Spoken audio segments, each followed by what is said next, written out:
Welcome to social eyes. मैं पारुमिता एक बार फिर से आ गई हूँ वापस। खैर व्लॉग 7 से व्लॉग 8 तक पहुँचने में मुझे 4 दिन वक्त लग गया, लेकिन क्या करें, मेरे साथ तो ये होना ही है। आप सब लोगों को ऑलरेडी ये पता चल चुका है।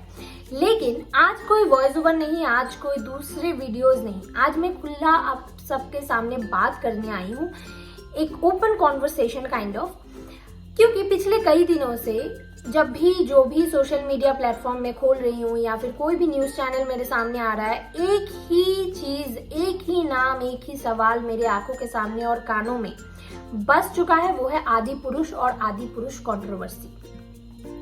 पहले जब सिनेमा बीस्ट में एज एन एंटरटेनमेंट रिपोर्टर बैठती थी और उस टाइम पे कोई मूवी के बारे में बात करते थे, तो पहले इतने अच्छे से होमवर्क कर लेते थे कि कैमरे पे कोई भी फैक्ट गलत ना बोले। लेकिन आदि पुरुष के मामले में मुझे ये करने की जरूरत ही नहीं पड़ी, क्योंकि इतना ज्यादा ये चीज मैं सुन रही हूँ कि मुझे किसी भी फैक्ट के बारे में पढ़ने की जरूरत ही नहीं है। डायरेक्टर है ओम रावत, मनोज मुंतशिर शुक्ला है राइटर, 600 करोड़ की मूवी है, 300 करोड़ कमा लिया है वर्ल्ड वाइड। पहले दिन 100 करोड़ कुछ कमाया था, उसके बाद 16 करोड़, उसके बाद 10 करोड़। ये तो नंबर्स की बात है। लेकिन ये मूवी जब से रिलीज हुई है, ऐसा लग रहा है कि मतलब इंडिया में एक अलग ही भूचाल शुरू हो गई है। एक तरफ जनता जो ये मूवी देख चुकी है या फिर इस मूवी की क्लिपिंग्स भी उन्होंने अगर सोशल मीडिया पे देखा है तो वो भड़के हुए हैं, बहुत ज्यादा गुस्से में है। दूसरी तरफ मूवी के मेकर्स, स्पेशली मनोज मुंतशिर शुक्ला, हर टीवी चैनल पे बैठ के, हर सोशल मीडिया प्लेटफॉर्म पे बैठ के अपनी गलती को जस्टिफाई करने में लगे हुए हैं। इस सोसाइटी में किसी भी वर्ग का, किसी भी काम के प्लेटफॉर्म का कोई भी आदमी जिसके अंदर ईगो और एरोगेंस इतना ज्यादा हो जाता है ना, और उससे कोई गलती हो जाती है, तो वो बजाय कि वो गलती मान के माफी मांग ले और उसको अगली बार सुधार ले, वो उस गलती को हर तरीके की जस्टिफिकेशन से जस्टिफाई करने की कोशिश करते हैं। और मनोज मुंतशिर शुक्ला यही कर रहे हैं अभी। आज मैं यहाँ पे 2 टॉपिक पे बात करने आई हूँ। एक, जब से आदि पुरुष रिलीज हुई है और ये सारी चीजें मेरी आंखों के सामने आई है। खैर कंट्रोवर्सी तो जब से टीजर रिलीज हुई थी तभी से शुरू हो गई थी, लेकिन लोगों को लगा था क्योंकि मूवी रिलीज होने में 6 महीने मतलब डिले हुआ है तो कुछ तो उन्होंने सुधारा होगा। लेकिन अब जो हुआ है आपको पता है। तो अब इस आदि पुरुष में मैं जो ये इस पे एक टेक लेना चाहती हूँ, उसमें कुछ पॉइंट्स हैं मेरे।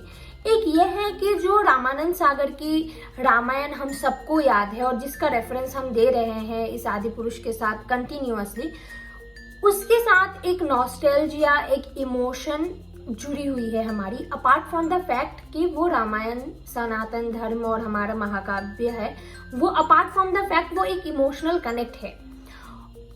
और हाँ, मैं इतनी ही ओल्ड हूँ कि मैं देखती थी। मेरी दादी जब भी रामायण का टाइम होता था बुलाती थी कि टीवी चला दे, हमें मुझे रामायण देखना है, और मैं हमेशा बैठ के देखती थी। तो एक इमोशन जुड़ा हुआ है, एक छवि बनी हुई है दिमाग में। खैर मैंने सामने से राम को नहीं देखा है, शायद आपने नहीं देखा है, शायद किसी भी भगवान को हमने अपने आंखों के सामने जीवित नहीं देखा है, लेकिन उनकी एक छवि हमारे दिमाग में बैठी हुई है।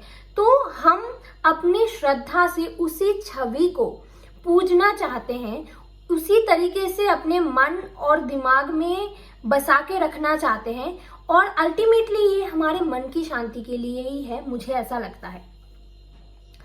दूसरी चीज ये है, जब भी मनोज मुंतशिर शुक्ला को ये पूछा जा रहा है कि ये जो आपने बनाया है, ये जो आपने मतलब 2-2.5 घंटे का जो एक टॉर्चरस विजुअल बनाया है और ऑडियो बनाने के लिए आपने जो लिखा है, वो क्यों आपने किया है और ये क्या इरादा था, मतलब इसे कैसे आप जस्टिफाई कर रहे हो। तो पहला तो रेफरेंस वो हर बार हर इंटरव्यू में बोल रहे हैं कि हमारा इरादा था यूथ तक पहुंचने का। आज के यूथ मार्वल डीसी के फैन है, मार्वल डीसी के वर्ल्ड में जीते हैं। उनके पास अगर हम भ्राताश्री, पिताश्री, माताश्री जैसे वर्ड्स डालते तो वो शायद रेस्पेक्ट करते, लेकिन वो कनेक्ट नहीं कर पाते। ये एक पहला उनका रेफरेंस है। तो इस रेफरेंस पे मैं एक जवाब मेरे दिमाग में ये आ रहा है कि जब मैं सिनेमा बीस्ट पे काम करती थी, मैं बहुत सारे ऐसे लोगों को पर्सनली भी जानती हूँ जो मार्वल डीसी के बहुत बड़े फैन हैं। उनमें से सबसे बड़े फैन तो वैभव जी है, मतलब जो सिनेमा बीस्ट में थे, आप सब लोगों को पता है, मेरे साथ काम करते थे। वो मार्वल डीसी के जितने बड़े फैन थे ना, वो इतने अच्छे वीएफएक्स आर्टिस्ट है, और इसके अलावा भी वो कितने बड़े Harry Potter Marvel DC fan है। आप सब लोगों ने देखा है सिनेमा बीस्ट में जब मैं काम करती थी, लेकिन कभी भी मैंने उनको अनइंटरेस्टेड नहीं देखा है रामायण, महाभारत, गीता, सनातन धर्म या हमारे किसी भी कल्चरल चीज़ों के बारे में। हमारी बहुत सारी बातें होती थी रामायण, महाभारत, गीता, अच्छा बुरा, मतलब जाति, धर्म, ऑफ द कैमरा बहुत सारी चीज़ों पे कॉन्वर्सेशन होती थी। वो शुद्ध हिंदी में भी बात करते थे। एक तो वो लखनऊ के थे तो उनकी हिंदी मेरे से लाख गुना बेहतर थी, तो मैं इस बारे में भी मैंने देखा एक चीज़। तो ऐसे ही इंडिया में लाखों करोड़ों यूथ को मैं जानती हूँ जिनके साथ मार्वल डीसी का इंट्रोडक्शन हुआ है। तो हाँ, उन्होंने एक एडप्ट किया है, वो पसंद करते हैं, ये एक अलग चीज है, लेकिन इसका मतलब ये नहीं है कि उन्होंने अपने आप को अपने भारतीय कल्चर से टोटली डिटैच कर दिया है। आपके जैसे आपने कर दिया होगा, क्योंकि बॉलीवुड का एक ऑब्सेशन है हर चीज को वेस्टर्नाइज करने का। I don't know why. मैं भी एक मॉडर्न लड़की हूँ और मैं भी बहुत सारे वेस्टर्न कल्चर को अपने अंदर अपनाई हूँ, आगे चल के भी अपनाऊंगी शायद। मुझे जो चीज़ अच्छा लगता है मैं अपनाती हूँ, जो चीज़ अच्छा नहीं लगता है वो नहीं अपनाती हूँ। दैट्स टोटली अपॉन मी। तो सेम ऐसे ही मतलब बॉलीवुड भी वेस्टर्न कल्चर को अपनाए, अच्छी बात है, लेकिन अपने भारतीय कल्चर को एकदम गटर में डाल के मतलब वेस्टर्न कल्चर को अपनाना पड़ेगा, ऐसा किसी ने नहीं कहा है। ये जो मार्वल डीसी का रेफरेंस वो हर वीडियो में दे रहे हैं, हर इंटरव्यू में दे रहे हैं, उन्होंने कभी, क्योंकि उनका एक larger amount of audience India में है, इंडिया की पॉपुलेशन अभी चाइना क्रॉस कर गई है, आपको पता है, तो उन्होंने तो कभी ये नहीं सोचा कि हमारी इतनी बड़ी ऑडियंस इंडिया में है तो एक बार स्पाइडरमैन को धोती पहना देते हैं, एक बार कुर्ते में दिखा देते हैं थॉर को। ऐसा तो उन्होंने कभी नहीं किया। तो हम क्यों अपना जो चीज है, अपने घर का जो चीज है, उसको हम उनकी तरीके से करके पेश करें। पहली बात तो पूरे आदि पुरुष मूवी में चाहे हनुमान जी है या राम है, पहली बात तो वो मतलब लेदर के जो बेल्ट्स के कपड़े पहने हुए हैं। हनुमान जी सीता जी को ऐसे करके ग्रीट कर रहे हैं, जो कि एक वेस्टर्न कल्चर है, and I don't hate them, that's their culture, I am just saying that. उसके बावजूद ये जो लैंग्वेजेस है, जो आप सब लोगों को ऑलरेडी मतलब मुझे लगता है रट गया होगा कि जलेगी तेरे बाप की, और जिसको तेरे से अभी तुम्हारे तक चेंज कर दिया गया है, कल ही ये चीज हुआ है। तो मैं ये चीज हमेशा मतलब ये बताना चाह रही हूँ कि ये 600 करोड़ बजट की एक मूवी उन्होंने बनाई है, और बार बार वो ये रेफरेंस दे रहे थे। एक बार बोल रहे हैं कि हनुमान जी भगवान ही नहीं है, हमने उनको बना दिया है। एक बार वो बोल रहे हैं कि मतलब राम जी को पता ही नहीं था कि वो अवतार है। तो मेरा कहना ये है कि आपसे गलती हुई है, आप मान लो, लेकिन आप उस चीज को जस्टिफाई करने में ना, जो चीज ऑलरेडी बिगड़ी हुई है उसको और आप बिगाड़ रहे हो। दूसरी बात यह है कि जो हमारी ऑडियंस है, जो ये मूवी देखने गई है, डिसअपॉइंटेड है, आपको ये दिख रहा होगा कि उसका जो लार्जर अमाउंट ऑफ ऑडियंस है वो यंग ऑडियंस है, यूथ है, जो आपको गाली गलौज कर रही है, कैमरे पे बोल रहे हैं कि ये क्या बना दिया है, क्यों बना दिया है। और आजकल के पेरेंट्स को भी मैं एक चीज देखती हूँ, मतलब बच्चों को, अरे वो आज के जमाने के बच्चे हैं, वो थोड़ी ना ये सब देखेंगे। क्यों? हमेशा हमारा अप्रोच ऐसा ही रहेगा। अगर हम अपने आने वाले जनरेशन को अपने रूट के बारे में कभी, मैं जब छोटी थी, मुझे अब मेरी दादी रामायण, महाभारत, गीता और भी जो हमारी मतलब लोकल व्रत कथाएं, बहुत सारी चीज़ें, मंत्र, ये सारी चीज़ें मेरी दादी, मेरे चाचा, मेरे पापा, मम्मी मुझे सिखाए उन्होंने, और मैं वो चीज़ प्रैक्टिस करती थी। तब फन एज फन प्रैक्टिस करती थी, लेकिन करती ज़रूर थी।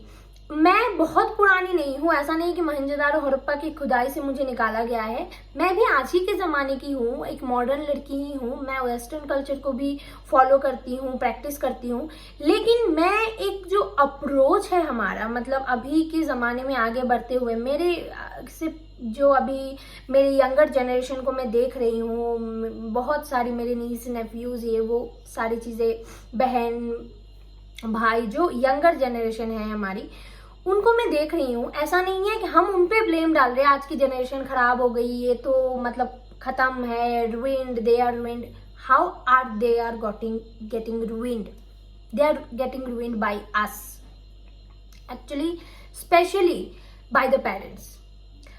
मैं पेरेंट्स को ब्लेम नहीं कर रही हूँ, लेकिन मेरा कहना ये है कि अगर हम मतलब हाँ उनको तो यही अभी मोबाइल गेम्स यही पसंद है, अब क्या ही करे।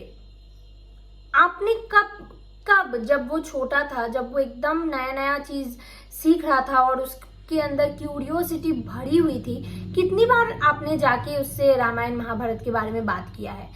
आप एक फन वे में उनको बताने की आपने कोशिश की है, आप एक मॉरल स्टोरी के तौर पे आपने बताने की कोशिश की है कि एक ऐसा राजा था और ऐसा हुआ था और ये चीज़ें, मतलब ये देखो ऐसा होता है, ये हमारे पंचतंत्र है, ये देखो हमारे शक्तिमान हुआ करता था, या ये एक सीरियल आता था, ये हमारा गीता है, गीता के अंदर इस बारे में लिखी हुई है। फन वे में कब आपने उनको इंट्रोड्यूस किया? नहीं किया। मैं जब भी यूजुअली रिसेंट की बहुत सारे ऐसे इंसिडेंट्स है, जब मम्मी आई थी यहाँ पे मेरे पास, तो मैं और मम्मी जब रेस्टोरेंट्स पे गए थे, मॉल पे गए थे, जितनी बार गए हैं ना, ऐसा एनकाउंटर हुआ ही है कि पेरेंट्स है, साथ में एक बच्चा है, बच्ची है 7-8 साल, 10-11-12 साल की, constantly she is in the restaurant with her parents, but she is looking into the camera, the mobile constantly. और माँ बाप अपने एक दूसरे के साथ बात कर रहे हैं, बेटी कॉन्स्टेंटली मोबाइल पे देख रही है कार्टून, तीनों में कोई कॉन्वर्सेशन ही नहीं है। और माँ बाप के लिए भी मुझे लगता है ये एक एस्केप है कि चलो शांत तो बैठी है ना, चुपचाप बैठी है, देखने दो। सेम शॉपिंग मॉल में मम्मी बच्ची को ड्रेस ट्राई करवा रही है, she is putting her legs on the jeans, but she is not even looking at the jeans, she is looking at the camera. तो हम जब छोटे से जब कोई नया कपड़ा लेने जाते थे, तब एक एक्साइटमेंट थी हमारे अंदर कि अरे आज नया कपड़ा लेने जा रहे हैं, आज ये पहनेंगे, आज मम्मी पापा के साथ रेस्टोरेंट पे खाएंगे, एक खुशी थी, एक बात करते थे हम लोग एक दूसरे के साथ। अभी टेक्नोलॉजी आ गई है, मुझे पता है, AI आ गया है, जनरेटेड AI आ गया है, आगे चल के हो सकता है मेरी जगह पे मेरा रोबोट बैठ के वीडियो बनाए, कुछ भी हो सकता है, I am not denying the fact. लेकिन उन चीज़ों को हम कितना एक्सेप्ट करेंगे और कितना हम उनको बैलेंस करने की कोशिश करेंगे, वो हमारे ऊपर ही है। Technology, machine, they are not independent, they are dependent on us. और दैट इज वाई शायद सोशल मीडिया के यूजर है हम, और किसी भी चीज़ के कंज्यूमर हैं हम, क्योंकि ये हम पे डिपेंड करता है हम कितना यूज करेंगे और कितना कंज्यूम करेंगे। लेकिन अगर हम उस चीज पे एकदम बह ही जाए, जैसे आज ये, मुझे लगता है ये एक वेकअप कॉल होना चाहिए पूरे इंडियंस, सारे इंडियंस के लिए, कि ये जो आज आदि पुरुष बनाया गया है 600 करोड़ के लेवल पे, आपको क्या लगता है उन्होंने 600 करोड़ के लेवल पे उन्होंने ऐसे ही बना दिया है बिना सोचे समझे? हाँ, बिना सोचे समझे नहीं बनाया उन्होंने। Let me tell you about that. वो जिस एनवायरमेंट पे रहते हैं ना, because they are coming from an elite society, everyone, Prabhas, Kriti Sanon, Manoj Muntashir, जो वो एलिट सोसाइटी से आते हैं, उनकी नेबरहुड, उनके फ्रेंड सर्कल, उनकी जो कॉलीग सर्कल है, उसमें ज़्यादातर 99% जो बच्चे हैं, they are only talking about like Marvel, DC, PUBG, video cameras, games, and their moms are talking about kitty parties and shopping, Armani, Gucci, Louis Vuitton, and the guys are talking about business, stock market, holidays, vacations and all that stuff. उनकी surrounding में, वो जिस surrounding में चल रहे हैं ना, उन सराउंडिंग में कभी भी हमारे रूट के रिगार्डिंग कोई बात ही नहीं होती है। तो उनके लिए वही उनकी दुनिया है, वो हमारे लेवल पे कभी सोच ही नहीं सकते। वो नहीं जानते कि हमारे लिए ये रामायण, महाभारत, महाकाव्य कितना मैटर करता है, हम कितना इससे कनेक्टेड है, इमोशनली कनेक्टेड है, तो वो ये कभी रिलेट नहीं कर पाएंगे। तो वो जिस छोटे से वर्ल्ड में रहते हैं ना, तो उन्होंने सोचा कि हाँ, तो ये ऐसे है तो बाकी भारत के बच्चे भी तो ऐसे ही होंगे ना, तो मूवी बना देते हैं, उनको अच्छा लगेगा, उनको एक वीडियो गेम की तरह लगेगा, रामायण के बारे में थोड़ा बहुत जान भी लेंगे। तो ये सोच के उन्होंने ये मूवी बनाया है, मुझे ऐसा लगता है। खैर, यही एक्चुअली मैं अपना टेक अप मतलब इतने दिनों से मेरे अंदर बहुत सारी चीज़ें चल रही है जो मैं कहना चाहती थी, और आपसे आई थिंक मैं कह पाई हूँ। आपका क्या टेक है आदि पुरुष के ऊपर? नॉट ओनली आदि पुरुष, ये तो खैर एक बस इंसिडेंट है। ये जो हमारा अप्रोच है टुवर्ड्स लाइफ, ये जो हमारा अप्रोच है टुवर्ड्स आवर फ्यूचर, ये कहाँ तक सही है और क्या रीज़न है और उसका क्या सल्यूशन हो सकता है, मतलब रूट कॉज क्या है और किन छोटे छोटे मतलब बिहेवियरल चेंज से या फिर हमारे डेली लाइफस्टाइल के छोटे छोटे चेंज से इस मतलब ढंग, मतलब क्या बोलते हैं इसको, इस इपोक्लिप्स की तरफ जाते हुए खुद को हम बचा सकते हैं। आप हमें कमेंट करके मुझे ज़रूर बताना। And thank you so much for supporting me. मैं थोड़ी थोड़ी दिन में गायब हो जाती हूँ, लेकिन trust me things got pretty much worse, जो मैं इग्नोर नहीं कर पाती हूँ, लेकिन I try my best to put videos every day.